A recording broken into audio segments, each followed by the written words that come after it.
आजादी का अमृत महोत्सव।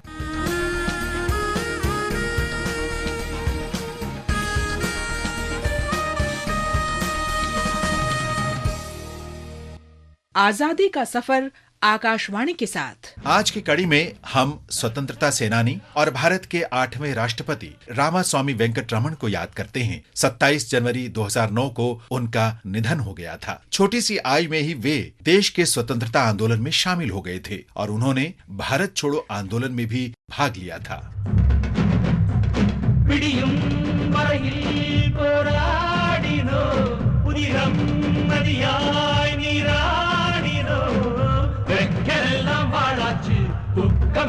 वेंकटरमण का जन्म 4 दिसंबर 1910 को मद्रास प्रेसिडेंसी के तंजौर जिले के राजामदम गांव में हुआ था। उन्होंने मद्रास विश्वविद्यालय में कानून की शिक्षा प्राप्त की और 1935 में मद्रास उच्च न्यायालय तथा भारत के उच्चतम न्यायालय में वकालत की। वकालत करने के साथ साथ वे देश के स्वतंत्रता आंदोलन में भी भाग लेते। 1942 के भारत छोड़ो आंदोलन में उनकी सक्रिय भागीदारी के कारण उन्हें भारत रक्षा नियमों के तहत 2 साल के लिए हिरासत में रखा गया। इस दौरान कानून में उनकी रुचि लगातार बनी रही। 1946 में जब ब्रिटिश साम्राज्य से भारतीय हाथों में सत्ता का हस्तांतरण नजदीक था, भारत सरकार ने वेंकटरमण को मलाया और सिंगापुर में जापानी कब्जे के दौरान सहयोग के अपराधों के आरोप में भारतीय नागरिकों के बचाव के लिए इन देशों में भेजे गए वकीलों के पैनल में शामिल किया। उन्होंने भारत के संविधान का मसौदा तैयार करने में भी मदद की, जिसे 1950 में लागू किया गया।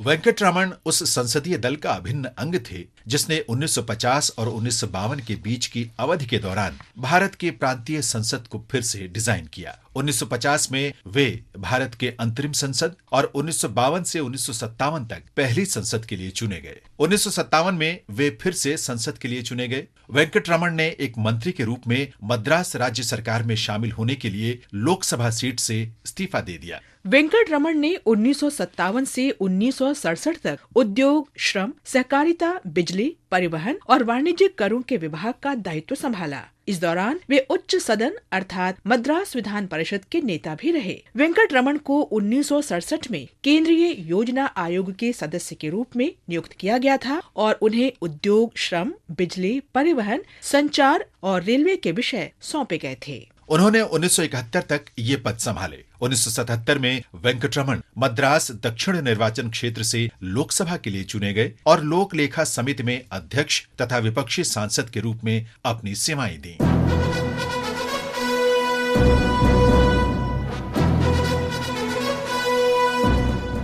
1980 के दशक में केंद्रीय रक्षा मंत्री रहते हुए वेंकटरमण को भारत के मिसाइल कार्यक्रम की शुरुआत करने का श्रेय है। उन्होंने एपीजे अब्दुल कलाम को मिसाइल कार्यक्रम की जिम्मेदारी सौंपी और संपूर्ण मिसाइल प्रणाली को समेकित किया तथा इसे एकीकृत निर्देशित मिसाइल विकास कार्यक्रम का नाम दिया।